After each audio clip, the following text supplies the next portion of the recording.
Imaginons une transformation silencieuse qui modifie déjà tous les aspects du marché du travail. L'intelligence artificielle ne se limite plus au laboratoire, elle rédige des rapports financiers, gère des centres d'appel avec des chatbots, conçoit des bâtiments grâce à des algorithmes génératifs. Les robots humanoïdes, autrefois limités aux chaînes de montage, accueillent désormais les clients dans les hôtels, préparent des sushis dans des restaurants automatisés et assistent les chirurgiens dans les salles d'opération. Des entreprises comme Amazon utilisent des systèmes de gestion d'entrepôts entièrement autonomes, tandis que les startups utilisent l'intelligence artificielle pour remplacer des rôles tels que les traducteurs, les analystes juridiques ou même les compositeurs de musique. Les dangers ne se limitent pas aux pertes d'emplois. Le véritable risque est structurel, un système économique qui, en optimisant l'efficacité, élimine progressivement le besoin de catégories professionnelles entières. Ouvriers, chauffeurs de camions, serveurs, comptables, ne sont que le début. Des professions comme les radiologues, remplacées par des systèmes de diagnostic médical avancés, les professeurs de langue, dépassés par les tuteurs virtuels, voire les artistes, contestés par les générateurs d'images comme DALL-E, commencent à faiblir. Yuval Noah Harari, historien et philosophe, parle ouvertement de la « classe inutile » pour décrire ceux qui, dépourvus des compétences requises par les nouvelles technologies, seront exclus non pas temporairement, mais définitivement. Elon Musk, pour sa part, prévient « l'IA est un risque existentiel si elle n'est pas régulée », sous-entendant que sans plan, le fossé entre ceux qui contrôlent la technologie et ceux qui en sont exclus deviendra infranchissable. Les dangers pour les citoyens sont multiples.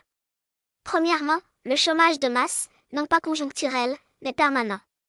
Ceux qui perdent leur emploi aujourd'hui parviennent souvent à se reconvertir, mais lorsque l'intelligence artificielle évolue plus vite que la capacité humaine à apprendre, réintégrer le marché devient impossible.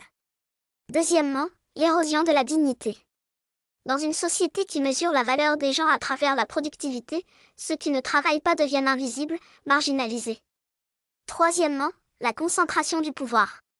Si les technologies sont contrôlées par quelques entreprises, la richesse s'accumule au sommet, tandis que la base sociale s'appauvrit.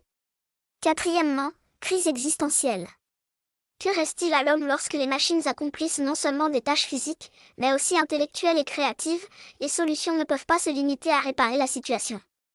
Des interventions systémiques sont nécessaires, qui préviennent la marginalisation plutôt que d'en gérer les conséquences. Une fiscalité proportionnelle à l'impact social de l'automatisation. Toute entreprise qui remplace des travailleurs par de l'IA ou des robots doit payer une contribution calculée sur le nombre de postes supprimés et sur les bénéfices générés par l'automatisation. Ces fonds financent deux piliers, le revenu universel et des programmes de reconversion profondément innovants. Revenu universel lié aux cotisations sociales. Au lieu d'un transfert monétaire passif, lier les revenus à des micro-activités reconnues comme utiles à la communauté, volontariat environnemental, entretien des espaces publics, participation à des projets culturels. La stigmatisation et la passivité sont évitées, transformant le revenu en un échange entre citoyenneté et engagement collectif. Redéfinir les droits de propriété intellectuelle et technologique.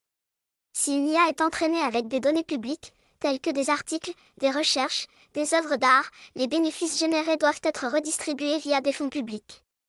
Exemple, un algorithme qui écrit des romans en utilisant des bibliothèques publiques en ligne verse des redevances à la communauté. Établir un ministère du futur.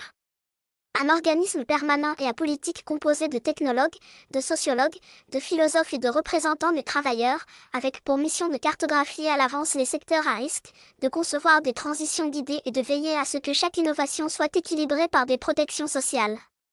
Démocratiser l'accès aux technologies habilitantes.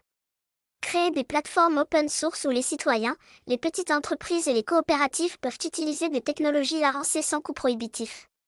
Si un agriculteur peut utiliser un drone doté d'IA pour optimiser ses récoltes, ou si un artisan peut imprimer en 3D avec des algorithmes génératifs, la technologie devient un outil d'autonomisation, et non d'exclusion.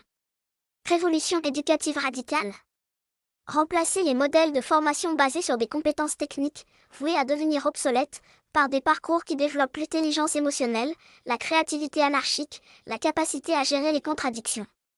Des écoles où l'on apprend à poser des questions, pas à mémoriser les réponses. Le but n'est pas de sauver des emplois, mais de sauver des personnes.